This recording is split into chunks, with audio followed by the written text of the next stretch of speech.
our second candidate forum for the primary season of 2026. A couple of housekeeping items before we proceed any further. Everybody sees where the exits are. There's exit signs, but this is the primary exit. Go out to the parking lot if there's an issue. There's bathrooms out this way. There's also bathrooms in the back right. Water fountains out here. I don't know if there's water fountains back there. We have a couple of screens around the room that you'll see that there's a time on them. Try not to stand in front of those because candidates might be interested in actually looking at those. So at this time, I'm going to ask Calvin Vaughn to come open us in prayer. Would you bow your heads, please? Dear Heavenly Father, we come before you tonight, acknowledging your sovereignty over all nations. Your word declares you change times and seasons, and you move kings and set up kings. And your word says there is no authority except for by God. Let us recognize you are in control of all things.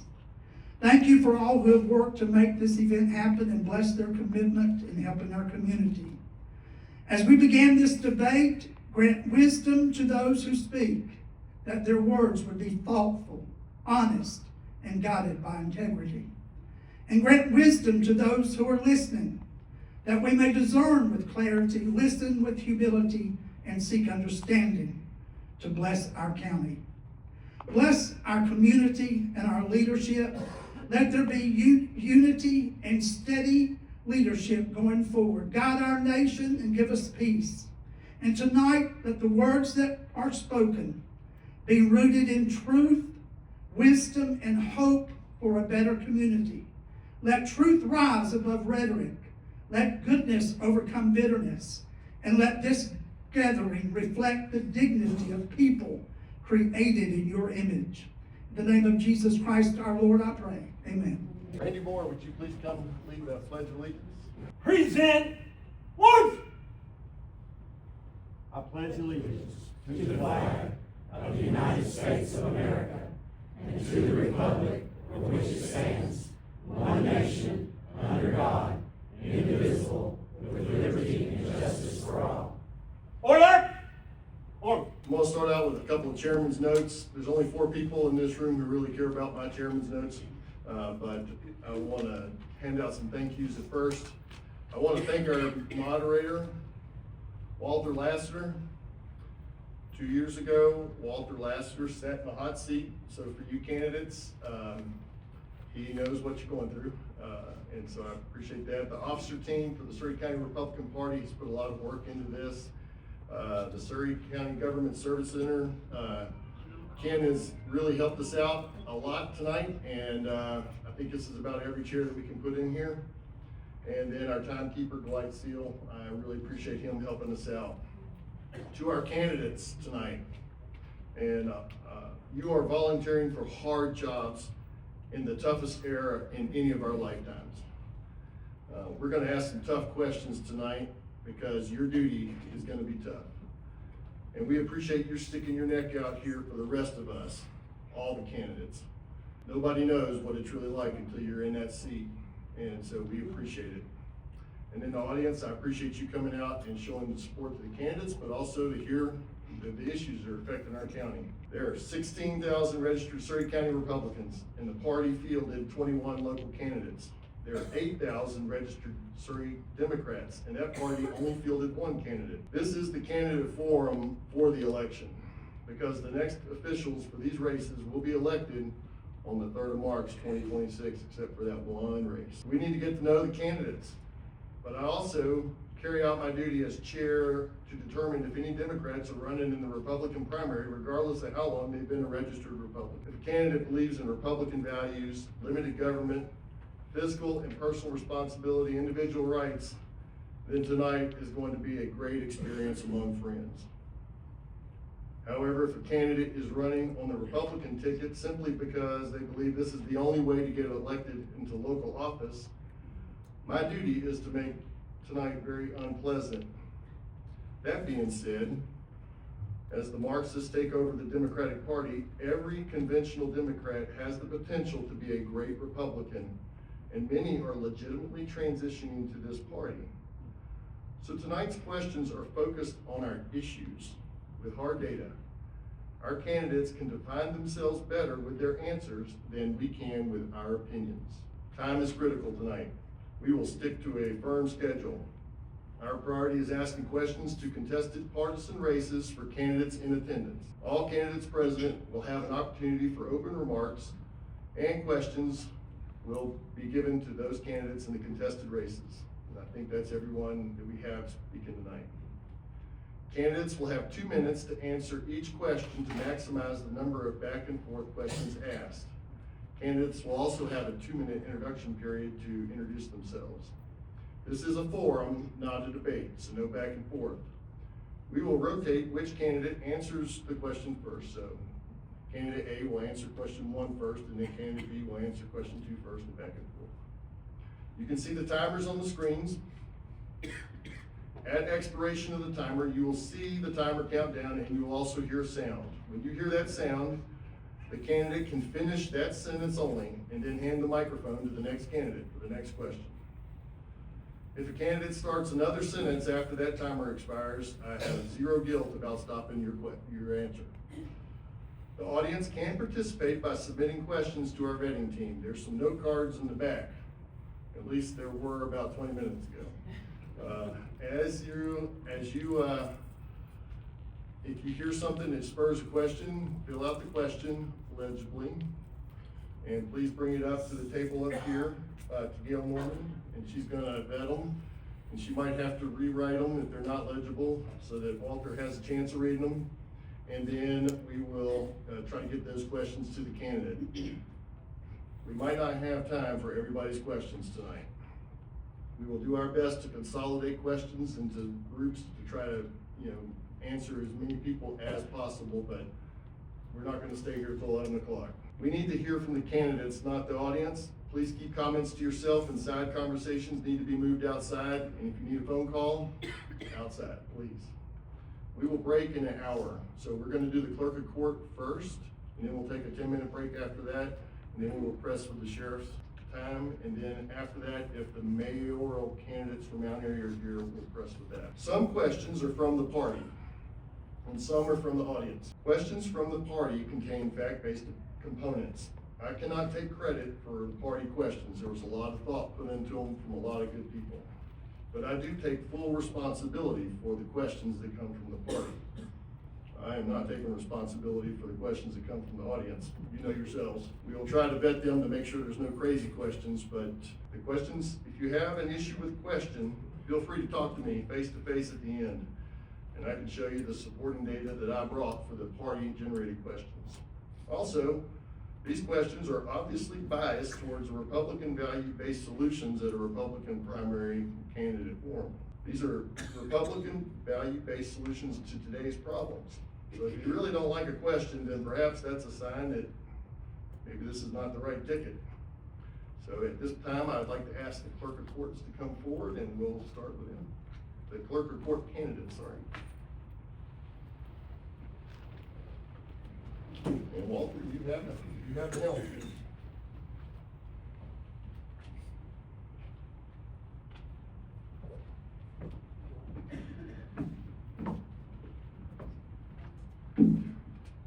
It is an honor and a privilege to serve as your moderator this evening.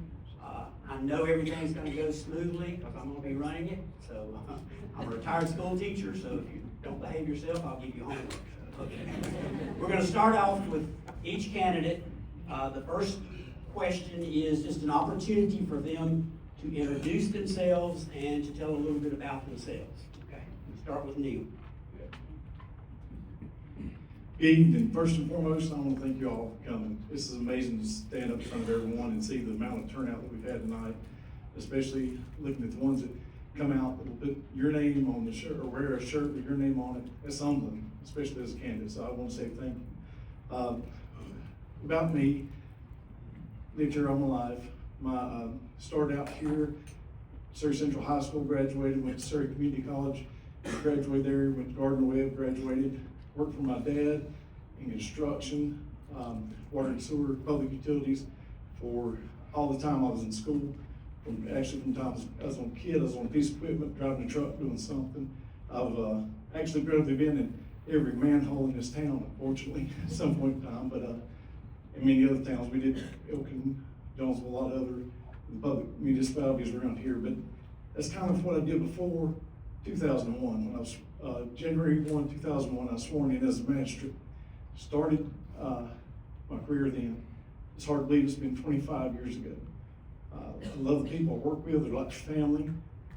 Been able to do a lot of things in the court system, see it grow. Just the technology. I started out typing out warrants, search warrants, and processes, release orders, handwriting, putting on paper, on carbon copies, and transition to computer, tractor feed, printers, transition from that, and our first integrated court management system, and arrest warrant repository. Just seeing those transitions and been a part of being able to actively be help the court system grow. 2018, I was elected as Clerk of Superior Court, and have been able to serve in that capacity since, and I thank each and every one of you for your support since that time. You have 10 seconds. And I just want to humbly ask you for your consideration and vote. Thank you. Go ahead. Anytime you're ready. Okay. My name is Kyla Johnson, and I live in Mount Airy. I am 38 years old. I am married to Keenan Johnson. We have been married for 15 years, and we have 2 daughters, Kennedy and Callie. They are 7 and 11. They are not here tonight because they had no desire if it did not involve Barbies or watching their iPad. But I have worked in the legal profession for the past 20 years as a paralegal. My main practice has been estates, guardianship, special proceedings, and I feel like my experience there has led me to run for this position, and I'm very excited to continue serving the people of Surry County. And I would ask for all of you to ask me any question if there's something you would like to know about me, and I would love to have your support. And that's it. Thank you. All right, Kyla, we're gonna let you answer the first question. Okay. The first question is basically, why are you running for clerk of court? You have 2 minutes.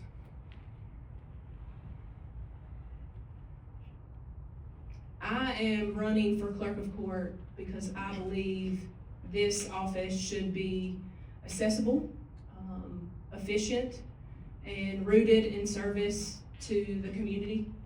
People often come to the clerk's office in difficult times in their lives, and they deserve to be treated with compassion and professionalism every step of the way.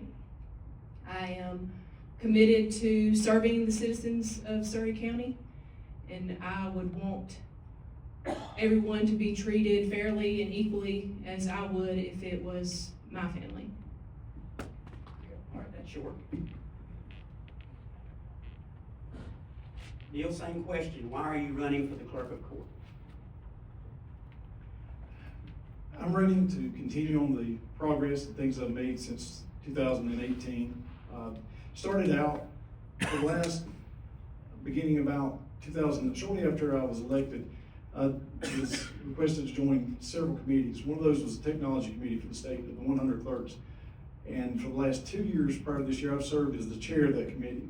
So as we transition from a paper, like I was mentioning earlier, a paper-based process, and here now the entire state of the 100 counties have gone into new systems called e-courts or Odyssey, and that's digitizing all of that.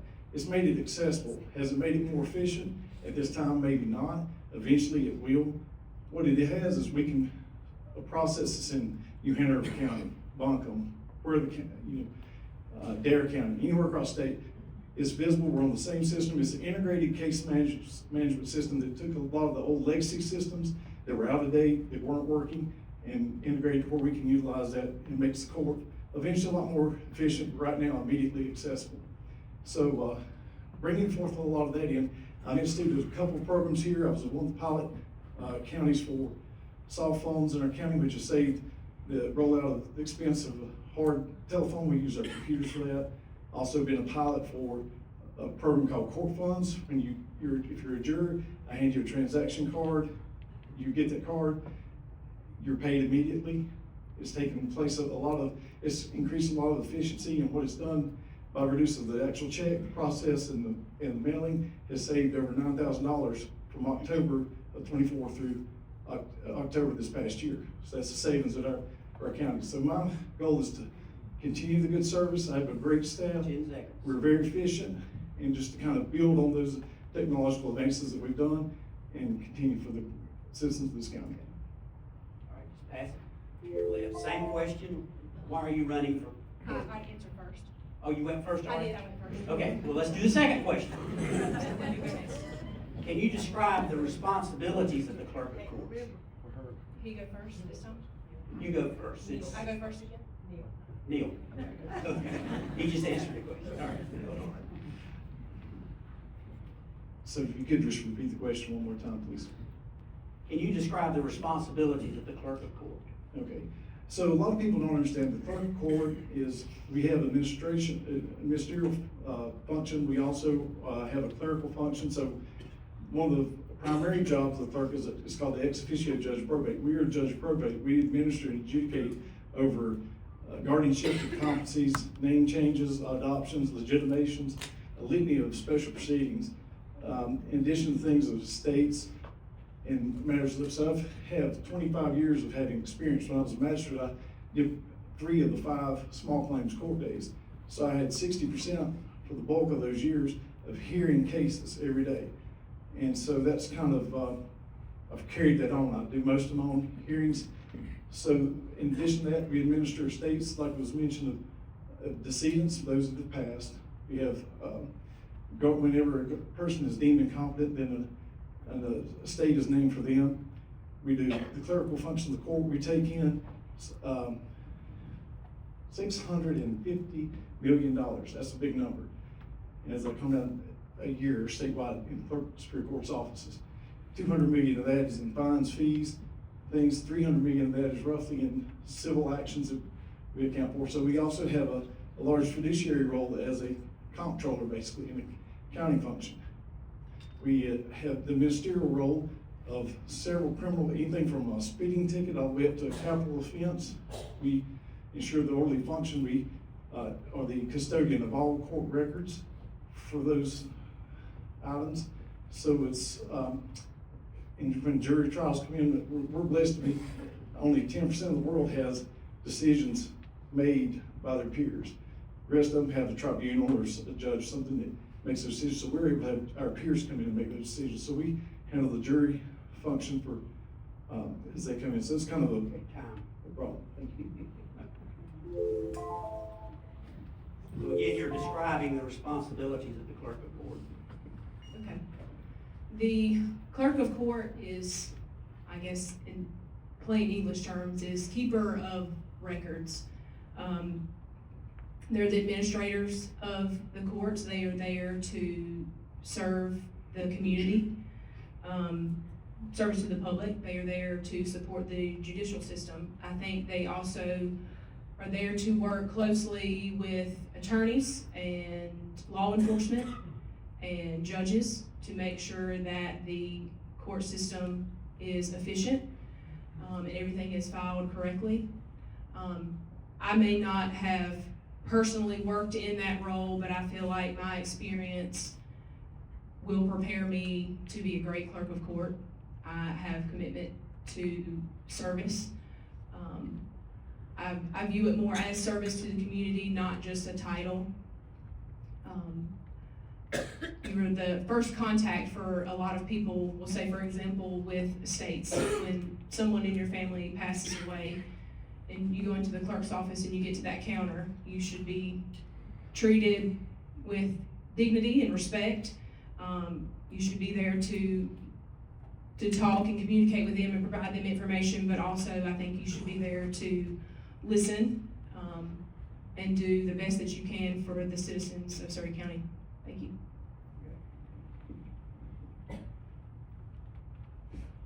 Next question is, what do you see as the primary challenges facing the clerk of court in the next 4 years?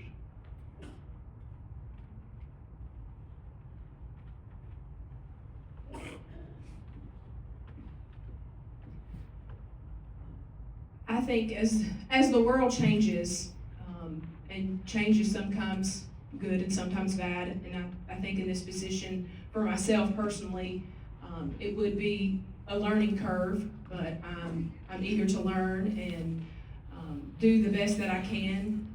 I think now that everything has switched over to the online platform, I think offering training to, of course, the general public as well as I know attorneys and our staff has had some training with the new system, but I think if you can just do the best that you can and be an advocate for the community and do what you can to help and support everyone as the court system changes, I think that's the best bet.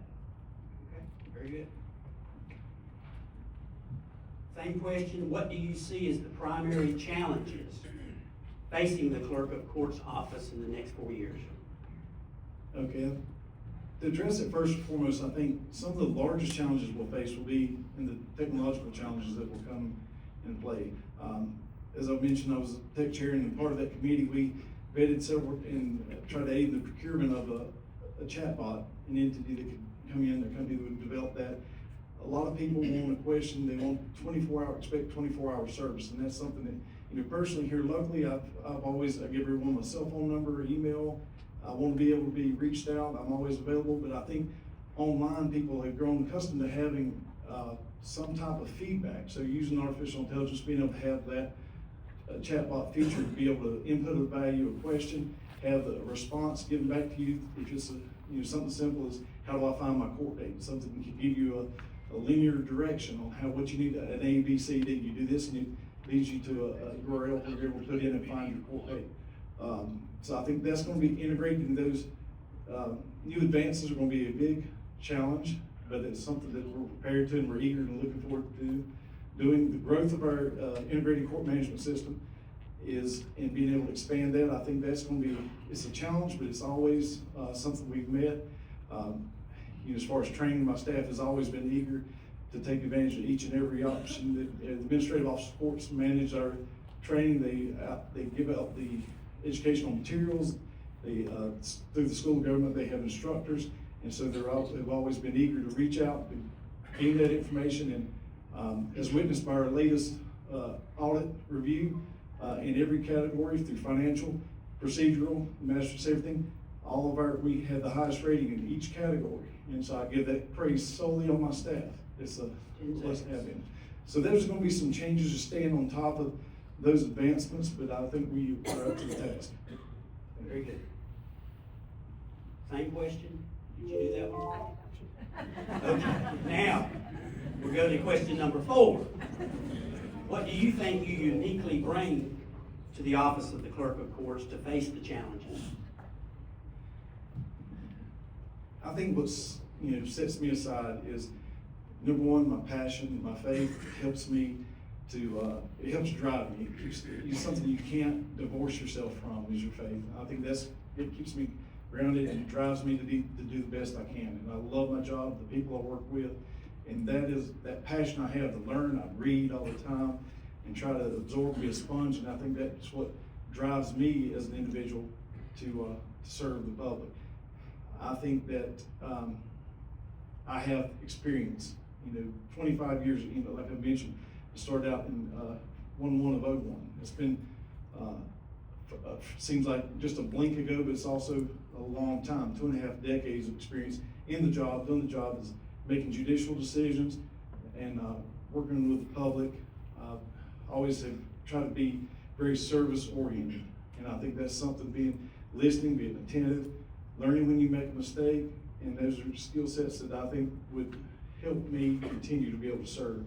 Serving in the platform and having sometimes I geek out and I like to read, and I've often been told sometimes I will tell how a watch is made and describe it instead of telling you what the time is, and sometimes that's just me by my nature, but I like the process. I like delving into how things work, how it's made, and studying the law, and I think that's a unique trait that I possess that helps me be able to serve in the capacity that I have. And additionally, the friends, the staff, and having the resources being able to pull from, being able to know if it comes upon a question where I don't know the answer, where to look or who to ask. And that's always been, since day one, it was advice the judge gave me, and that's something I hold dear. Is, there's oftentimes I don't know the answer, but I'm more than willing. I will research, I will find, I will use all the tools that I have at my disposal to find out an answer. All right, same question. What do you think you uniquely bring to the office of Clerk of Courts to face the challenges ahead of us? Okay. I look forward to bringing my knowledge and expertise to the clerk's office, to the staff that currently works there, as well as to the people of the community. I think I can bring new energy, some transparency.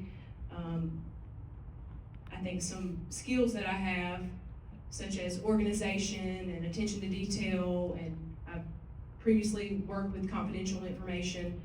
I feel like having clear communication, asking questions, providing feedback, but also taking the time to listen and learn, following the law, and being sure that if I have a question, I will know who to ask. I will base it on statutes and general law.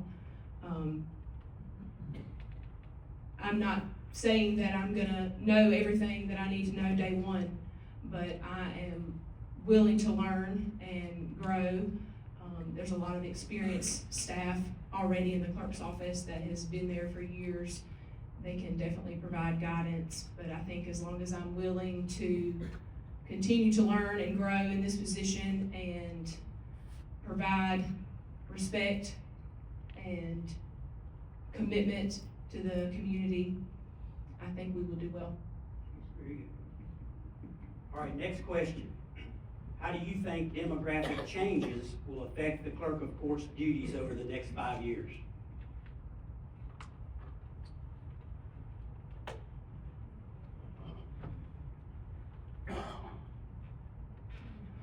Democratic changes of Surry County. Demographic changes. I feel like with the Clerk of Court's position, you are gonna serve everyone regardless. I don't feel like this position is political. It should be about service to the community, to the justice system. I think that we are there to serve everyone equally and fairly and with respect. Thank you. Okay. Same question. How do you think demographic changes will affect the Clerk of Court's duties over the next 5 years? Okay, Surry County roughly has 73,000 residents here. The median age of Surry County is 43.7 years. That has increased over the last several years. We see it, I anticipate it just continuing. There's no need that, just looking at it empirically from what I'm able to observe, we are in an aging, those ages are changing. You have, there's not as much return as much as I'd like and would hope. There's not as much return of the younger age back to Surry, so the demographics, so we are an aging, growing, there's gonna be a larger elder population, and that percentage is going to continue to grow unless we are able to bring our children back, or actually have growth and have a younger demographic move in. That being said, when I started in 2018, we did roughly 800, just shy of 800 estate filings. And most of those were decedent estate filings. Throughout COVID, and COVID had a huge spike. But we increased to 900, a little over 1,000, close to 1,100, 1,200. At the peak, it was about 1,350 estate filings. Those are people, a lot of them have passed. So when you see that trend, we're getting busier. And you couple that with the aging demographic, you see that the court's office will get bigger. So what that's going to lead me to do is probably to maybe hopefully obtain more manpower as our caseload increases. But if we're not, we have to reallocate positions. There'll be some people whose duties have shifted as maybe another demographic shrinks, and maybe crime hopefully diminishes. Then I can move someone from that department over to the Estates Department, where obviously just as time passes, it is going to increase as more and more people age, more and more people unfortunately pass. Then that division will have more caseload. Thank you. All All right, next question. Do you see opportunities for technology to reduce costs to the taxpayer in the near future? One of the numbers that we had seen, this was prior to Surry County going live. As I was previous information as texture, we had saved over 30,000, and this was in June of last year, so I don't know how it's increased since then. But as of June last year, we had saved 30 million pieces of paper. So just by going from a paper-based to a paperless system, we had saved that much. Also, $8.5 million a year was what the costs were to our aging infrastructure. It was the old mainframe systems that we were required to maintain. The cost of the new integrated case management system was around $100 million, but it doesn't take long when you're paying that much to eventually pay for itself. So I do see technology will streamline some processes. It'll make accessibility. We're obviously using less paper. I do not in any shape, form, or fashion see it cutting down on the actual, if anything, I can see it increasing the need for manpower individuals.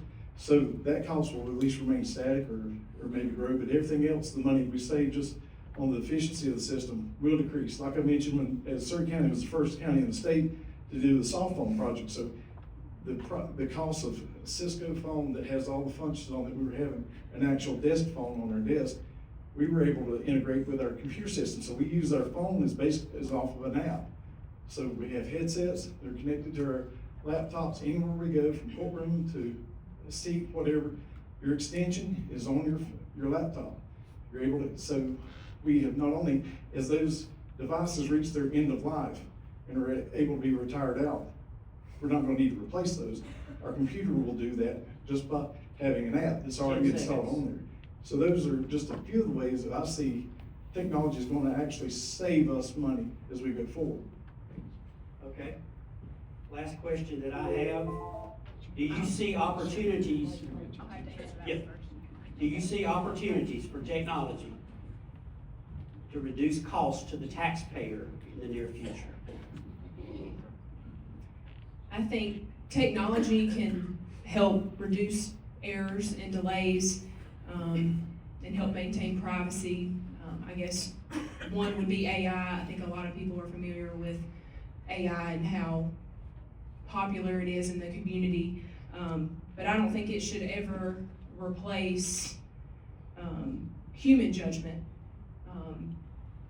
I think without human oversight, there could cause weakened areas for fairness and public trust. But I think overall technology can be very, very beneficial.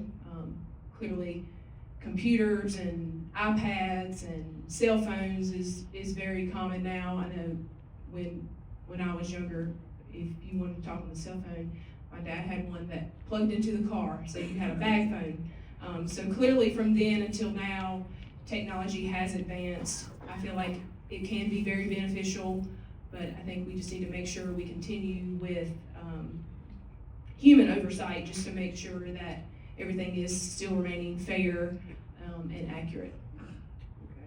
Do we have any questions from the floor? Okay. So are we gonna just take a break or? Take a break for about 10 minutes and we'll be back and we'll talk to the sheriff.